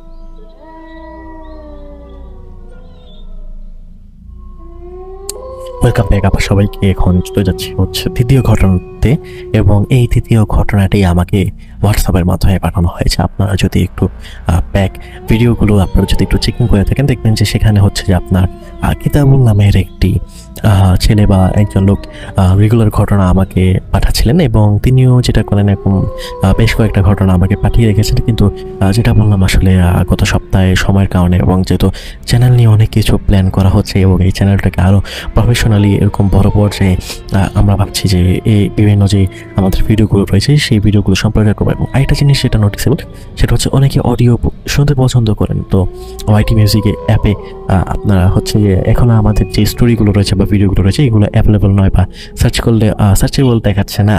তো এগুলো এই ধরনের যে টেকনিক্যাল বিষয়গুলো রয়েছে অনেকে আবার হয়তো স্পটিফাইতেও শুনতে পছন্দ করতে পারে। যদিও স্পটিফাইয়ের এই লিসেনার্সগুলো বা কী বলবো অডিয়েন্সগুলো একদম ডিফারেন্ট বেস বা যেটাই বলি না কেন, তো এগুলো নিয়ে মতো হচ্ছে যে কাজ চলছে। তো হচ্ছে যে আপনার এটার জন্য আমরা মতো হচ্ছে কাজ করছি। তো আমরা আজকে যেটা করব সেটা হচ্ছে আমাদের তৃতীয় ঘটনাতে চলে যাই। এবং তৃতীয় ঘটনাতে যেহেতু একজন দর্শক আমাদেরকে পাঠিয়েছেন, বলে রাখতে চাচ্ছি যে পিন কমেন্ট এবং ডিসক্রিপশন চেক করবেন, যেখানে হচ্ছে ইমেল অ্যাড্রেসটি দেওয়া রয়েছে। সেই ইমেল অ্যাড্রেসে হচ্ছে যে আপনি আপনার ঘটনাটা চাইলে পাঠিয়ে দিতে পারেন। তো আর দেরি না করে চলুন যেভাবে লিখেছেন সেভাবেই ঘটনাটা পড়ছি। আসসালামু আলাইকুম রাফি ভাই, আমার নাম কিতাবুল। আমার দাদার কাছ থেকে আরও 3টি ঘটনা আমি কালেক্ট করেছি, 3টি ঘটনাই পাঠাচ্ছি। রাত হলেই শ্যামপুর গ্রামে শুনশান নীরবতা নেমে আসে। এই নীরবতার মাঝেই থাকে শুধু পাতার মরমর আওয়াজ আর ঝিঝি পোকার ডাক। একটানা সেই ডাকে মোহনীয় হয়ে থাকে যেন কুসুমপুর গ্রাম। শুনশান নীরবতার এই গ্রাম আজও রাত নেমে এসেছে ভয়ঙ্কর কিছু বার্তা নিয়ে। শুনশান নীরবতার এই গ্রাম আজও শুনশানি হয়ে গেছে, কিন্তু প্রতিদিনের মতো চুপচাপ নেই কেউ। খেয়ে ঘুমিয়ে পড়তো যে কৃষক, সেও এসে ভিড় করেছে কালনে শাখা নদী সলিনার তীরে। ব্যাপার কিছুই না, সেখানে ভেসে উঠছে এক মহিলার লাশ। সবাই যে যার মতো বলা বলি করছে, চিনতে চেষ্টা করছে লাশটাকে, কিন্তু কেউ চিনতে পারছে না, কারণ কেউ এই মহিলাকে খুন করে মাথাটা কেটে ফেলেছে। এখন চারিদিকে লোক পাঠানো হয়েছে মাথার খোঁজে। মাথা খুঁজে না পাওয়া পর্যন্ত এই লাশ দাফন করার জন্য কেউ এগোচ্ছে না। এর মাঝেই কোনো এক উৎসুক জনতা গিয়ে দূর থেকে কাঠি দিয়ে লাশটার হাত পা দেখার চেষ্টা চলেছে, কিন্তু কোনো ফলাফল নেই। হাতে পায়ে কোনো চিহ্ন নেই যে লাশটাকে চেনা যায়। রাত যত পারছে তত ভিড় বাড়তে থাকে সেখানে। মাঝে ভিড়ের চাপ কমে গিয়েছিল, কিন্তু হঠাৎ করে শোনা যায় শেখের বাড়ি সুলেখাকে পাওয়া যাচ্ছে না। ভাইয়ের সাথে ঝগড়া করে ঘর থেকে রেগে মেগে বের হয়ে গিয়েছিল সুলেখা। তারপর থেকে ওর বার্তা নেই। সৎমা সুলেখা, অর্থাৎ সৎমা ও সুলেখার কোনো খোঁজই করে না। এখন ও সুলেখার মায়ের কোনো দেখা নেই, শুধু ওর বড় ভাই জমি শেখ এর কান্নাকাটি চলছে লাশটা পাশে। অনেকে ওকে ধরে রাখার চেষ্টা করছে, কিন্তু পারছে না। বারবার আছাড় খেয়ে মরা কান্না করছে জামাল শেখ। ছোট বোনটাকে অনেক ভালোবাসতো সে। সকালে ঝগড়া হওয়ার সময় বলেছিল, যা দূরে যাইয়া মরগা। এখন থেকে সেই কথা শুনিয়ে বলতে বলতে চিৎকার করে কেঁদে উঠল সে। কিন্তু লাশটার পরিচয় পাওয়া গেল না। এর মাঝেই গ্রামের 3জন মুরব্বী এসে নিজেদের মাঝে বলা বলি করতে লাগলো। কেউ এই লাশটা দাফন করতে চায় না, কেউ নিয়ে ফেলতে চায় সেই পানিতে যেখান থেকে ভেসে ওঠেছে এই লাশ। কেউ কেউ জানাজা পড়ার জন্যই বসে থাকলো, কিন্তু লাশের পরিচয় পাওয়া গেল না। এরই মাঝে একটা চিৎকার করে শুনে সবাই দৌড়ে গেল চিৎকারের উৎসের দিকে। সেখানে এক 12-13 বছরের ছেলে মাটিতে হোঁচট খেয়ে উল্টে পড়ে গিয়েছে, কিন্তু চিৎকার করছে ভয়, কারণ সে একটা জিনিসটার সাথে হোঁচট খেয়ে সেটা আর কিছু নয়, সেই বেহরিশ লাশের মাথা। মাটিতে সামান্য গর্ত করে কেউ ঢুকিয়ে রেখেছিল, কিন্তু মাটি আলগা হওয়াতে তাতে হোঁচট খেয়ে পড়েছে সেই ছেলেটা। এরপরেই হঠাৎ করে কান্না কাটির শুরু হল। সুলেখার নাকের ফুল দেখেই সবাই চিনে ফেলে যে এটা সুলেখার লাশ। সাথে সাথেই 2-3 জন মিলে সে লাশটার মাথা নিয়ে এসে লাশের পাশে রাখে। মরা কান্না জুড়ে দেয় জামা শেখ আর আত্মীয় স্বজনরা। গ্রামের মাতাব্বরদের মাঝে 2-3 জন এই লাশের জানাজা করে দাফন করতে চায় না। 4-5 জন তাদের কোনো কোরআন হাদিস নিয়ে বিতর্কে জড়িয়ে পড়ে। এই গ্রামের মসজিদের মৌলানার সাথে তর্ক লেগে যায় করিম মওলা আর তার ছেলে রহমান মওলার। শেষে কোনো মীমাংসা করতে না পেরে সেই লাশ 2-3 জন মিলে কোনো রকম জানাজা পড়ে দাফন করে। এর মাঝে গ্রামের হেডমাস্টার সবুজ মিয়াও এসেছিল। সবুজ মিয়া নিচে দায় থেকে এই কাজে উৎসাহ দেওয়ার জন্য দোষী সাব্যস্ত হয়। পরদিন এক সালিশে দিন সাথে সবার মুখে মুখে এই ঘটনা একের পর এক ডানা মেলতে থাকে। কেউ কেউ বলা শুরু করে যে সবুজ মিয়া সুলেখার প্রেমে সম্পর্কে ছিল। আর এর রেশ ধরে কয়েকদিন পর আবার সালিশ ডাকা হয়। যেই 3 জন লাশ দাফন করেছিল জানাজা করতে চায়নি, তাদের রায়ে সবুজ মিয়াকে এক ঘরে করে রাখে সবাই। আসলে ওই 3 জন খুব ক্ষমতাশালী ছিল বলে কেউ ওদের মুখে মুখে তর্ক করতে চায়নি। তাদের মাঝে রহমান মওলাকে পরের মাসে চেয়ারম্যান পদে ভোটে দাঁড়াতে যাচ্ছে, তাই তার সাথে কেউ আর কথা কাটাকাটি করতে চায়নি। ফলাফল নিরীহ সবুজ মিয়াকে এড়িয়ে চলতে শুরু করে সবাই। কিন্তু সুলেখার ভাই জামাল শেখের বন্ধুত্ব ছিল, তাই সবুজ মিয়াকে নিজের ঘরে খাওয়াতে শুরু করে সে। এরই মাঝে সবাই সুলেখার কথা প্রায় ভুলেই যায়। 2 সপ্তাহ পর একদিন গ্রামের মসজিদের ইমাম ইসমাইল মিয়া ফজরের নামাজে আজান দিতে গিয়ে এক বিভৎস দৃশ্য দেখতে পায়। ভয়ে চিৎকার করে অজ্ঞান হয়ে পড়ে সে। সকালে সবাই তাকে অজ্ঞান অবস্থায় মসজিদে খুঁজে পায়। কেউ বলতে পারছে না কেন সে অজ্ঞান হয়েছে। অনেক ক্ষণতন করে খোঁজার পর তার জ্ঞান ফিরল। সে সবাইকে নিয়ে যায় সুলেখার লাশ সেখানে দাফন করা হয়েছিল। সুলেখার লাশের পাশেই একটা ঝাড়ুর গাছ আছে, যে একটা ডালে পাওয়া যায় করিমের মওলার ছিন্ন বিচ্ছিন্ন লাশ। প্রথমে কেউ চিনতে পারেনি, কিন্তু গাছের গোড়ায় কে যেন লাশটার মাথা সযত্নে কেটে সুন্দর করে সাজিয়ে রেখে গিয়েছে। দৃশ্যটা দেখে কেউ সহ্য করতে পারছিল না। শেষে পুলিশ ডেকে পাঠানো হয়। পুলিশ এসে লাশটা নিয়ে যায় ময়নাতদন্তের জন্য। এর মাঝে রহমান মওলা খেপে যায় নিজের পিতার এই অবস্থা দেখে। বিকালে যেতে না যেতেই সবুজ মিয়ার বাড়ি আগুন জ্বালিয়ে দেয়। সবাইকে বলে বেড়াতে থাকে যে সবুজ মিয়া গুন্ডা লাগিয়ে তার বাবাকে হত্যা করেছে। এই সময় তার সাঙ্গপাঙ্গরা মিলে সবুজ মিয়াকে গাছের সাথে বেঁধে ইচ্ছা মতো মারতে থাকে। শেষে মার খেয়ে সবুজ মিয়া অজ্ঞান হয়ে গেলে ওকে নিয়ে স্কুলের ঘরের একটা রুমে পেতে রাখা হয়। সবাই গোপনে সুলেখার ভূতের কথা বললেও রহমান মওলার সামনে কেউ তর্ক করেনি, মার খাবার ভয়ে। এরপর থেকে 2 দিন ধরে বন্দি থাকে সবুজ মিয়া সেই স্কুলের ঘরে। সকালবেলা এসে রহমান মিয়াকে লোকজন খাবার দিয়ে যায়। সবুজ মিয়া খাওয়ার শেষ হলেই মার শুরু করে। শেষে অজ্ঞান হয়ে পড়লে তাকে দড়ি বেঁধে রেখে যায় রহমান মওলার লোকজন। এর 3 দিন পরেই আবার শ্যামপুর গ্রামে শোর হয়ে গেল। এবার ভোর সকালে পাওয়া যায় রহমান মওলার মাথা কাটা লাশ। গ্রামে বাসী 2টেই দেখেছে, কিন্তু এই রহমান মওলার লাশের পায়ের দিকটা ছিল না, পাশেই পড়েছিল হাড়গোড়, যেন কেউ এসে খেয়ে গেছে লাশটাকে। এবার পুলিশ এসে সবাইকে জেরা করতে শুরু করে এবং গ্রামের বেশ কয়েকজন লোকজন পালিয়ে যায় ভয়ে। কিন্তু পুলিশ রহমানকে অর্থাৎ তার ভাই রহিম মোল্লাকে টাকা খাইয়ে বিদায় করে দেয়। গ্রামবাসী স্বস্তি পেল। ভয়ে বাড়ি থেকে দিনের বেলাও লোকজন বের হওয়া বন্ধ করে দেয়। সবাই সবুজ মিয়াকে নির্যাতন করা বন্ধ করে দেয়, কিন্তু তাকে বন্দি করেই রাখা হয় সেই স্কুল ঘরে। এই 7 দিন পরেই পরপর 2 জন লোকের লাশ পাওয়া যায় মাথা কাটা অবস্থায়। এই 2 জন হলো গ্রামের সেই মুরব্বী যারা সুলেখার লাশ দাফনে বাধা দিয়েছিল, যারা সুলেখার জানাজা পড়াতে চায়নি। গ্রামবাসী এরপর প্রায় চুপচাপ হয়ে যায়। যারা সেই রাতে মুরব্বীদের সাথে গলা মিলিয়েছিল তারা দূরের গ্রামে পালিয়ে যায়। এর মাঝে পুলিশ এসে 2বার সবাইকে জিজ্ঞেস করে কিন্তু খুনি ধরা পড়ে না। এর ঠিক 2 দিন পর অমাবস্যার রাতে রহিম মোল্লা শুয়ে আছে ওই ঘরের খাটে। এই কয়েকদিনের মাঝেই সে নিজের প্রতিপত্তি প্রকাশে এলাকাতে টহল দিতে শুরু করে। মোটরসাইকেল নিয়ে এলাকা চ্যাংড়া ছেলেপেলেদের সাথে ঘুরে নিজের বাপ ভাইয়ের যোগ্য উত্তরসূরি হিসেবে জানান দিয়েছে। সারাদিন ঘোরাঘুরি করে অনেক বেশি ক্লান্ত ছিল রহিম মোল্লা। পাশের মকবুল বুড়ার এক খাসি জবাই করে খেয়ে দিয়ে শান্তি মতো একটা ঘুম দেশে। প্রতিদিনের মতো অমাবস্যার রাত ছিল সেদিন বেশ শুনশান। রহিম মোল্লা গভীর রাতে ঘুমিয়েছিল। এমন অবস্থায় তার দরজায় টোকা পড়ে। শুনে যে কোণে কোণে 3টা টোকা শব্দ হয়, আর তাতেই রহিম মোল্লা জেগে ওঠে। কিন্তু দরজা খুলে হতভম্ব হয়ে পড়ে সে। দেখে তার সামনে দাঁড়িয়ে আছে একটা লাশ। দেখেই ভয়ে হতভম্ব হয়ে যায় রহিম। কিছু বুঝে ওঠার আগেই সেই লাশের ডান হাতে তার মাথা চলে আসে এবং সে জ্ঞান হারিয়ে ফেলে। অর্থাৎ কিছু বুঝে ওঠার আগেই সেই লাশে ডান হাতে তার মাথা দেখতে পায়। জ্ঞান ফিরেই একটা কুয়াশাচ্ছন্ন এলাকায় আবিষ্কার করে নিজেকে রহিম মোল্লা। চারিদিকে ঘন কুয়াশার মাঝে কয়েকবার নিজের বন্ধুর নাম ধরে ডাকতে, কিন্তু কেউ সাড়া দেয় না। মনে করেছিল এ সাঙ্গপাঙ্গদের কেউ একজন ফাইসলামি করছে, তার সাথে চিৎকার করে বিশ্রী গালাগাল করে দিল সে।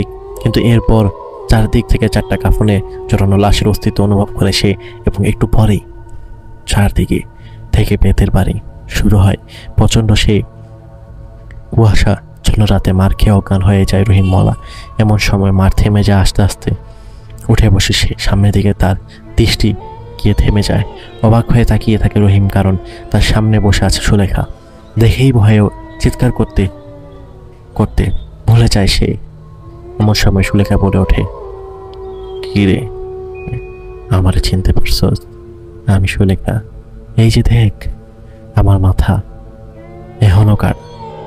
বলেই নিজের মাথা 2 হাত দিয়ে একটানে খুলে রহিম মোল্লার সামনে ধরল। দেখেই বমি করে দিল রহিম মোল্লা। 2 হাত দিয়ে পেট চেপে এক প্রস্ত বমি করে দিল রহিম মোল্লা। কি ছাড়িয়ে দিমু? সেদিন কি আমাকে ছাড়িয়েছিলি রে? তোরা 2 ভাই, আমি কত করে কয়েছি আমাকে ছাড়ি দে। তোরা আমার ছোট ভাই না গোস, তাই বোন মনে করে ছাড়ি দে। কই সেদিন তো ছাড়িস নি, আমাকে 2 জন মিলে নষ্ট করলি। তারপর আমাকে যাতে কেউ চিনতে না পারে তুই মলার বাচ্চা আমার মাথা কাটা করলি। আমার সবুজ মিয়ারে কত মারলি, তোটা সেদিন মনে আছিল না? মনে আছিল না আমার কথা?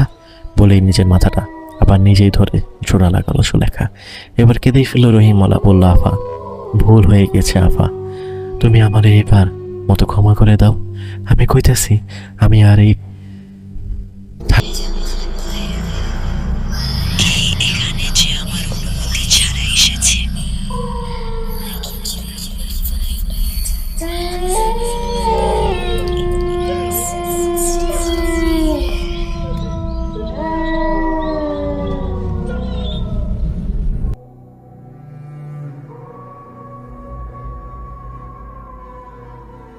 সবাইকে স্বাগতম জানাচ্ছি রাফি দ্য হরর স্টোরিতে ভয়ের নতুন এক জগতে। এবং সময় বলছে আজকে শুক্রবার, এবং মাঝখানে প্রায় 2টি শুক্রবার ঘটনা ছাড়া হয়নি।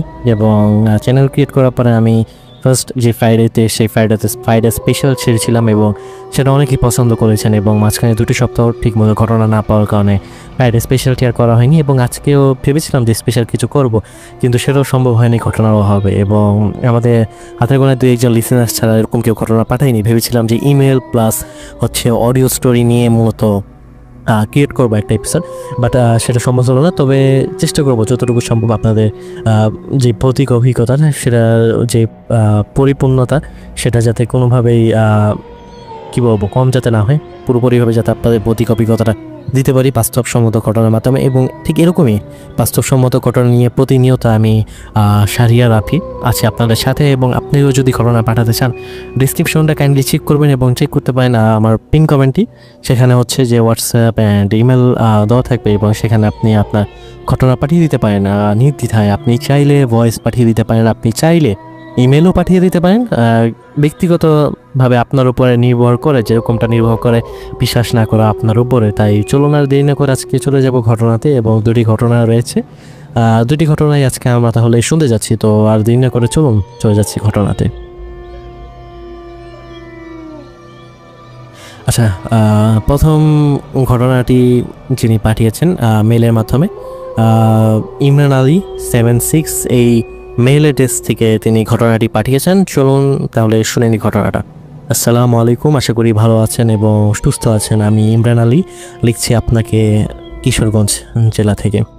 আমার যে ঘটনাটা, এই ঘটনাটা মূলত হচ্ছে বেশ কিছুদিন আগে আমাদের বাড়ির পাশের একটি ছেলের সাথে ঘটে যাওয়া একটা ঘটনা। বলে রাখা ভালো, ছেলেটা খুবই চঞ্চল স্বভাবের ছিল এবং সে তখন সবে মাত্র এইচএসসি পাস করেছে এবং সেই ছেলেটি আমার থেকে বয়সে 2-1 মতো ছোট হবে, অর্থাৎ বছর 2-1 মতো বয়সে ছোট হবে এবং সে প্রতিনিয়তই সবার সাথে খুব ভালো সম্পর্ক ছিল। বিকেলবেলা খেলতে বের হতো এবং যখন পড়াশোনা করতো দেখা যেত যে সারাদিনই কলেজ কোচিং এগুলোতে তাকে দেখা যেত। এবং হঠাৎ করে যেটা হয়, এইচএসসি এক্সাম শেষ হওয়ার পর সে বেশ কিছুদিন যাবৎ অসুস্থ হয়ে পড়ে এবং সে শুধু যেটা করতো, খাওয়ার সময় ছাড়া অন্য কোনো সময় সে বাহিরে বের হতো না এবং বাকি সময়গুলোতেও সে হচ্ছে ঘুমিয়ে থাকতো।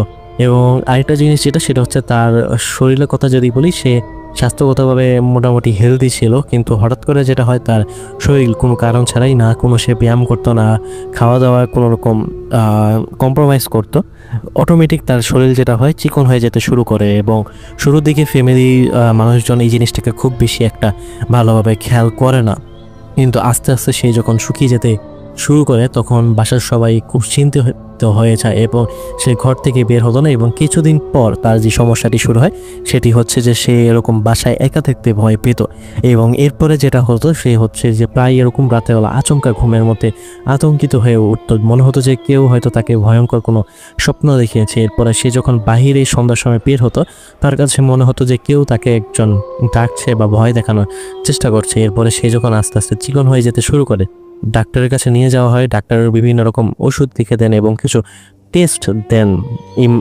সেই ছেলেটিকে, এবং সেই ছেলেটিকে টেস্ট দেওয়ার পরে ওরকম কোনো কিছু রোগ বা অসুখ বিসুখ তার ধরা পড়েনি। এরপরে যেটা হয়, তার বাসায় মূলত ছিল তার বাবা, তার ছোট ভাই, তার বড় বোন এবং তার মা।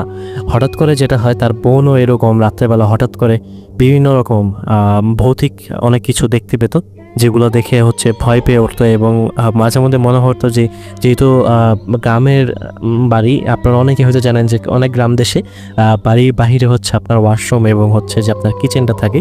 তো যখন রান্না করে তার বোন হচ্ছে কোনো কিছু রান্না করতো বা কোনো একটা কাজের জন্য যেত, মনে হতো যে রান্না করে ঠিক জানালার সামনে কেউ একজন তার দিকে উকি দিচ্ছে বা দূর থেকে কোনো একটা কিছু দাঁড়িয়ে আছে। এবং মাঝে মধ্যে মনে হতো যে পিছন থেকে চুল ধরে কেউ টান দিচ্ছে, কিন্তু যখন পিছনে ফিরে তাকাতো তখন কোনো কিছুর অস্তিত্ব দেখতে পেত না। তো ঠিক এভাবেই বেশ কিছুদিন কাটতে থাকে এবং তাদের রাত্রেবেলা বাড়িতে মনে হতো যে টিনের চালটা রয়েছে, টিনের চালের উপরে মনে হতো যে কেউ একজন কোনো কিছু ঢিল দিচ্ছে, এরকম তাদের কাছে প্রায় এরকম মনে হতো।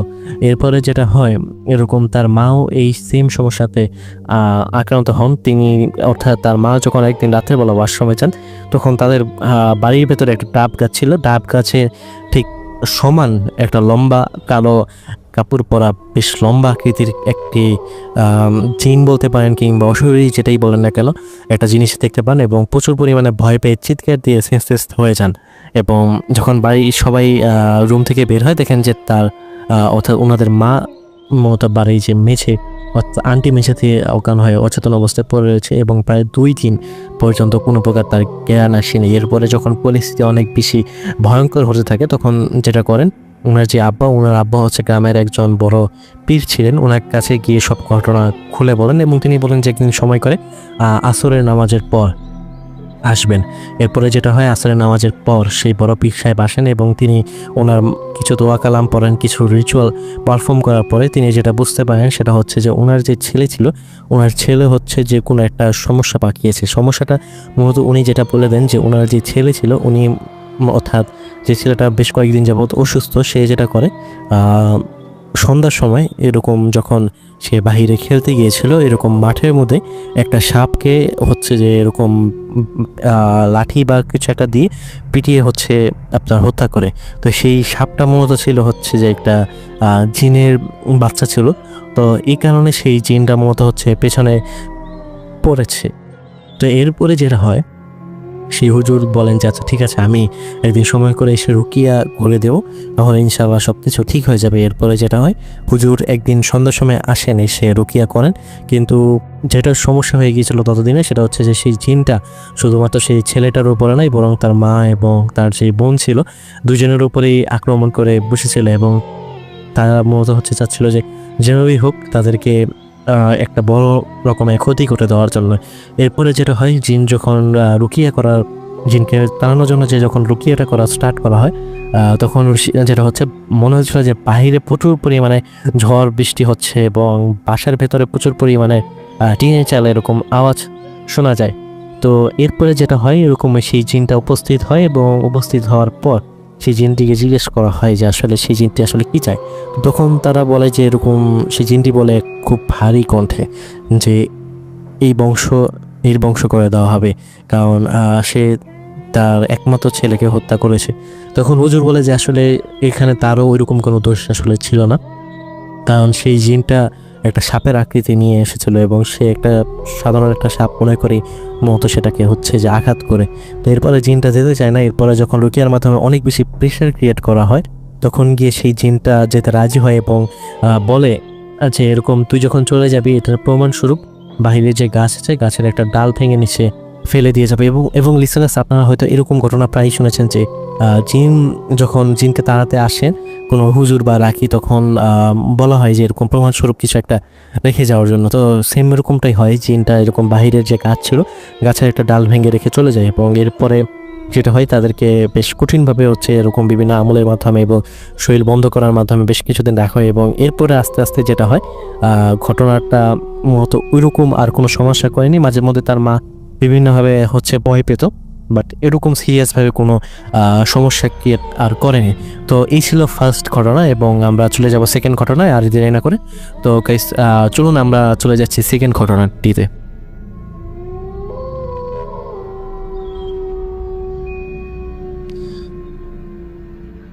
আচ্ছা, সেকেন্ড ঘটনাটিতে যাওয়ার আগে একটু বলে রাখি, সেকেন্ড ঘটনাটি পাঠিয়েছেন আপনার লাস্ট এপিসোড যদি শুনে থাকেন, আমাদের একজন গেস্ট আমাদেরকে ঘটনা পাঠিয়েছিলেন। সেই ঘটনাতে মূলত হচ্ছে যে আপনার তিনি একটি ঘটনা পাঠিয়েছিলেন যেটা পড়ে শুনিয়েছিলাম। ওনার নাম হচ্ছে কিতাবুল শেখ। তো তিনি ঘটনাটি লিখেছেন, তিনি সম্ভবত ঢাকার দোহা নবাবগঞ্জের দিকে থাকেন।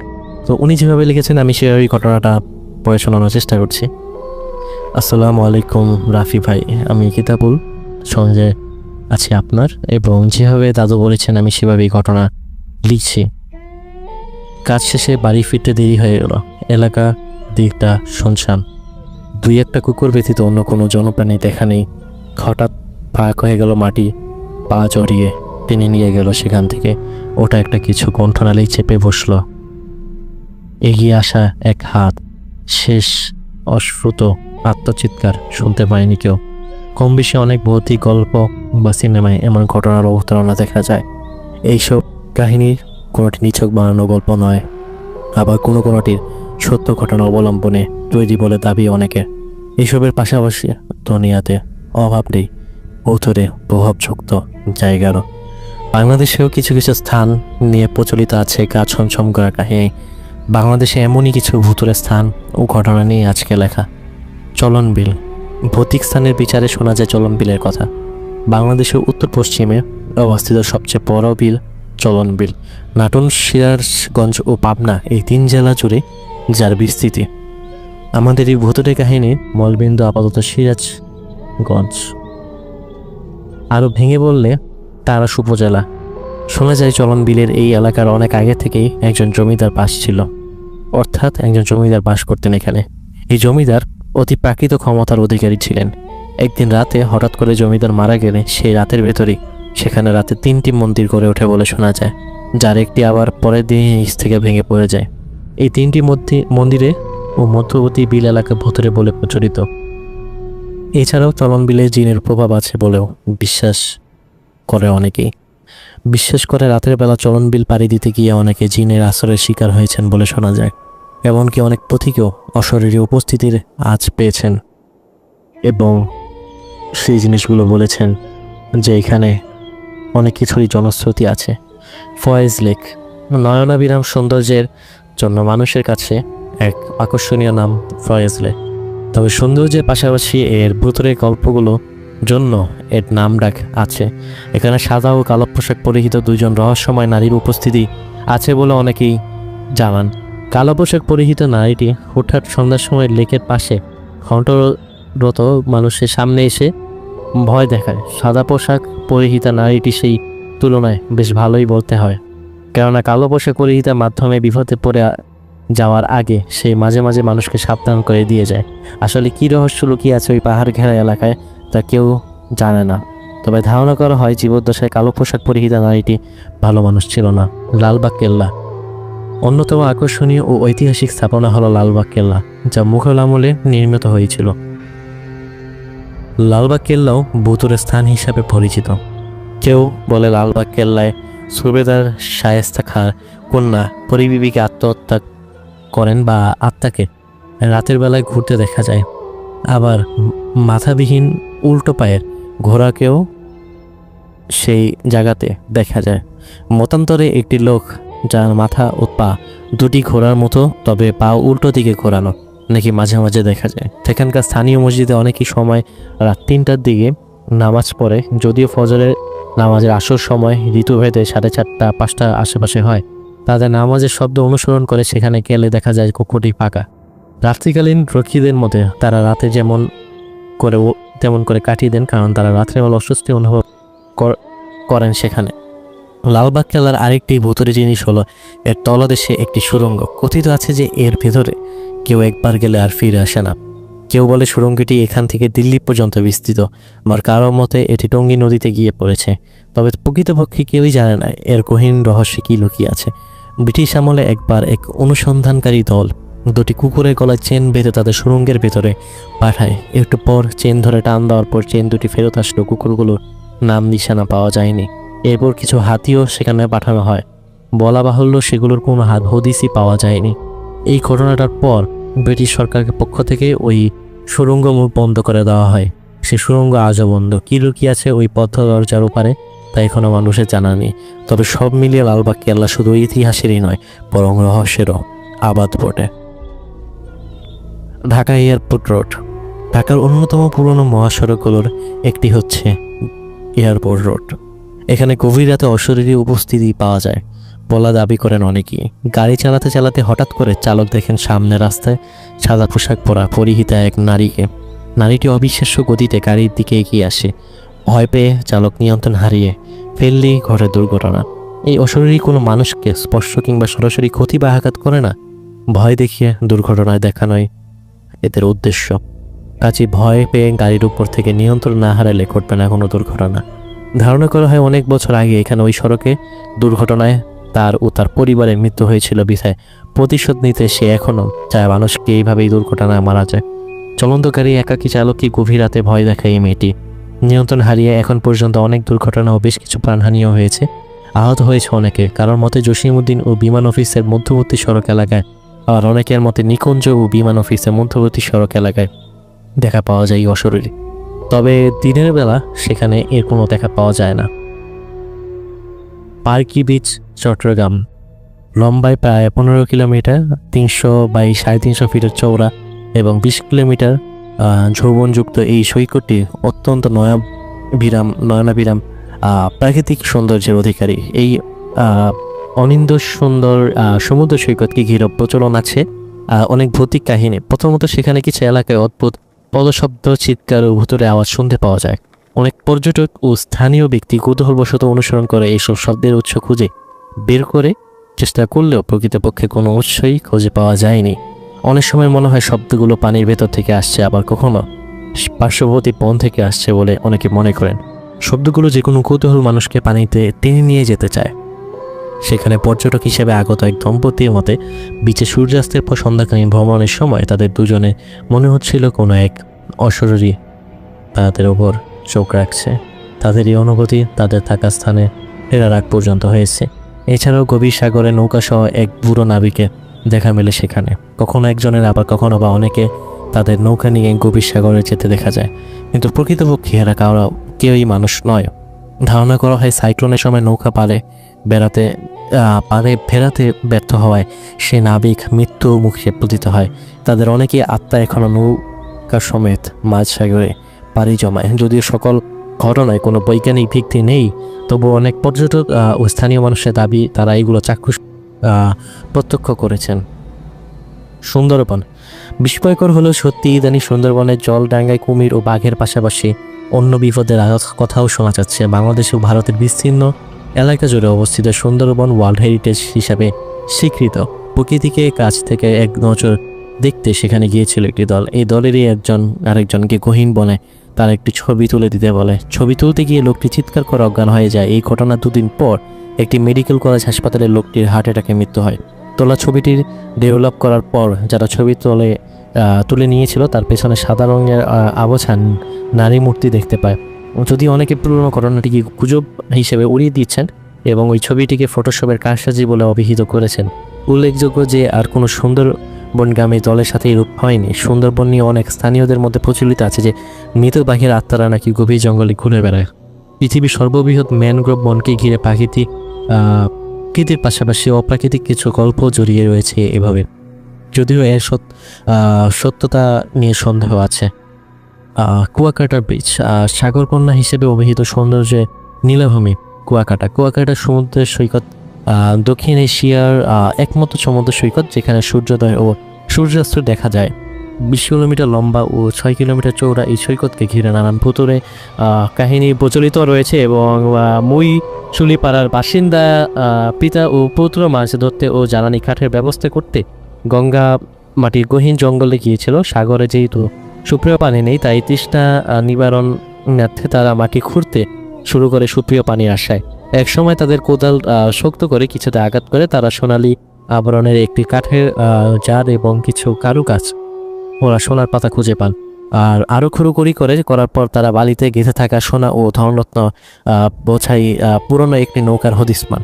সূর্যাস্তের সময় প্রায় হয়ে যাওয়ায় সেদিনকার মতো কাজে ক্ষান্ত দিয়ে ফিরে যাবার সিদ্ধান্ত নেন। পরদিন ভোর সকালে এসে আবার কাজ করবেন ভেবে সেদিনের মতো তারা সেখান থেকে চলে যান।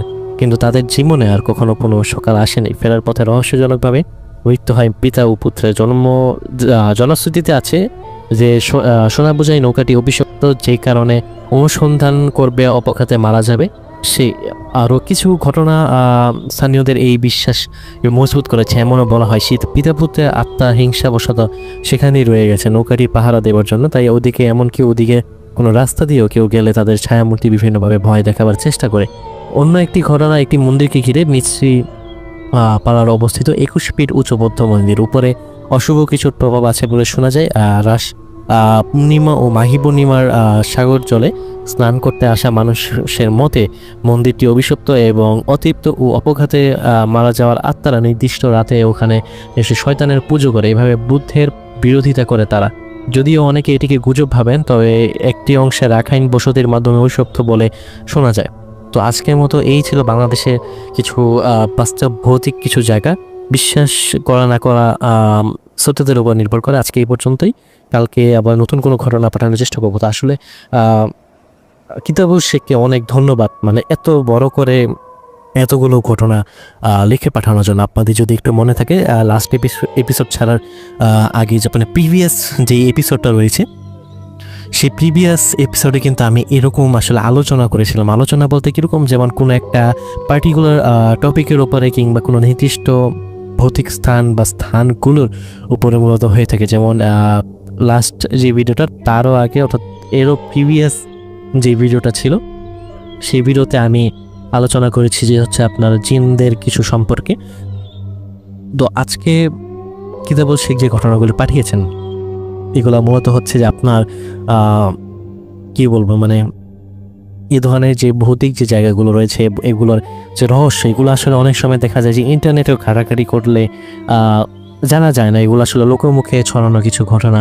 এখন সত্যতা আসলে কি আমাদের পক্ষে আসলে জানা সম্ভব নয়, কিন্তু সত্যতা বা সত্য যে জিনিসটা সেটা মূলত জানেন তারাই, যাদের সাথে আসলে এই ঘটনাগুলো ঘটেছে।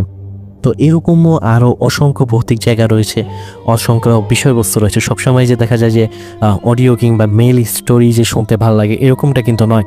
অনেক সময় দেখা যায় যে আমরা এরকম বিভিন্ন ভৌতিক বিষয়বস্তুর উপরে যদি আলোচনা করি তাহলে দেখা যায় যে অনেক ভালো লাগে, অনেকের কাছে শুনতে ভালো লাগে, অনেকে নলেজের জন্য শুনেন। তা আপনারা যদি চান যে এরকম ভৌতিক বিষয়বস্তুর উপরে আলোচনা করা হোক, তাহলে আপনারা অবশ্যই কমেন্ট সেকশনে নির্দ্বিধায় আপনারা যেটা খুশি সেটাই বলতে পারেন, আপনারা জানাতে পারেন, এবং আমি অবশ্যই পড়ে শোনাবো। এবং কিতাবুল শেখ এত বড় একটা ঘটনা লিখে পাঠানোর কারণে আমি হয়তো একটু দ্রুত পড়েছি। যদি আপনাদের কাছে একটু শুনতে খারাপ লাগে বা আমার কথার মধ্যে কোনো জড়তা থাকে, ক্ষমা সুন্দর দৃষ্টিতে অবশ্যই দেখবেন। এবং আজকে চেষ্টা করছি এই পর্যন্তই রাখার জন্য, এবং ইনশাল্লাহ কালকে বা নতুন কোনো একটা এপিসোডে যদি ঘটনা থাকে, ঘটনা নিয়ে আমি হাজির হব এবং ঘটনা আমি আপনাদেরকে পড়ে শোনানোর চেষ্টা করবো। এবং সবসময় পড়ে শোনাতে চাই না, মাঝে মধ্যে চাই অডিও শোনার জন্য। যদি আপনি অডিও পাঠাতে চান বা অডিও পাঠান, তাহলে অনেক বেশি খুশি হব, অনেক বেশি ভালো লাগবে। তো আজকে এই পর্যন্তই, দেখা হচ্ছে নতুন কোনো একটা এপিসোডে। ততক্ষণ পর্যন্ত সবাই নিরাপদে থাকবেন, ভালো থাকবেন এবং সুস্থ থাকবেন। এবং আমি শাহরিয়ার রাফি হোস্ট হিসেবে আছি আপনাদের সাথে বরাবরের মতো। আসসালামু আলাইকুম।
প্রিয় ন্যাশনাল বন্ধুরা, আমাদের এই ভূতের গল্পটা আপনাকে কেমন লাগে? যদি ভয়ঙ্কর এবং ভালো লেগে থাকে তাহলে আমাদের এই চ্যানেলটিকে সাবস্ক্রাইব করে ভিডিওটির পাশে থাকবেন। তো চলো দেখা হোক কালকে।